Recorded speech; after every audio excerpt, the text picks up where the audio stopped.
Welcome to Celebrity Scene News. I'm Pete Allman. My guest today is Ayzin, a gentleman who escaped Russia with his family, went to New York City, and produced a program that is a tribute to the human spirit. It's called The Winds of Freedom.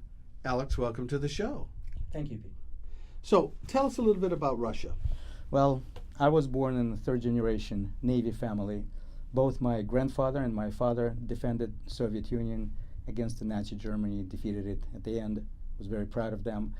Later, my father was involved in the Vietnam War and the Cuban Missile Crisis. So I grew up in the environment of the Navy and communist oppression and domination. Searching for freedom and better future, we escaped and were able to come to the United States. What inspired you to create this symphonic tribute to the human spirits, which is The Winds of Freedom? A few events that happened in the 80s. First off, it was the explosion of the Space Shuttle Challenger, who really affected me as a kid growing in Russia. I wanted to become an astronaut. You know, we all know that the first astronaut was Russian. And then it was a nuclear reactor explosion in Chernobyl, which caused a lot of casualties and difficulties in the country. I also became a U.S. citizen in 1986. So I decided to create an inspirational piece that will help us to overcome this grief and to feel hope for the future and be inspired. Exactly what is The Winds of Freedom?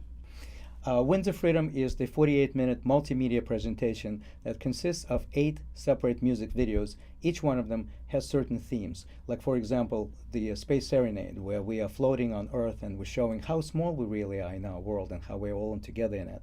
Next one is the Earth Song, which shows the beautiful nature and stuff. Then there is the Revolutions, showing how the human spirit rises up against oppression. And then there's even the theme of the war, which we do not want to see, which is verbalized by President Kennedy. The total affirmation of the human spirit with the belief that at the end, humanity will not self-destruct, but will continue to live and prosper on our planet Earth. Great. Now, how are you going to educate people on how to promote peace?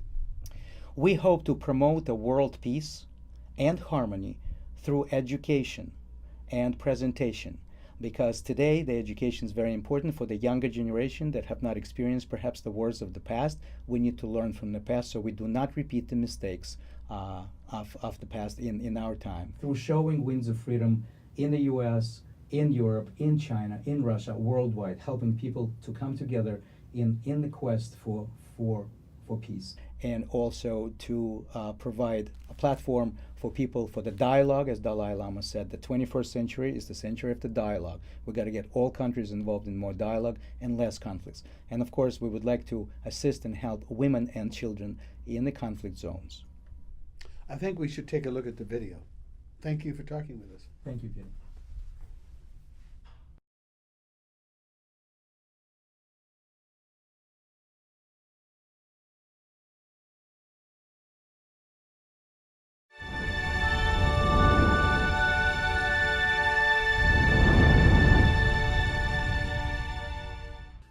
Humanity faces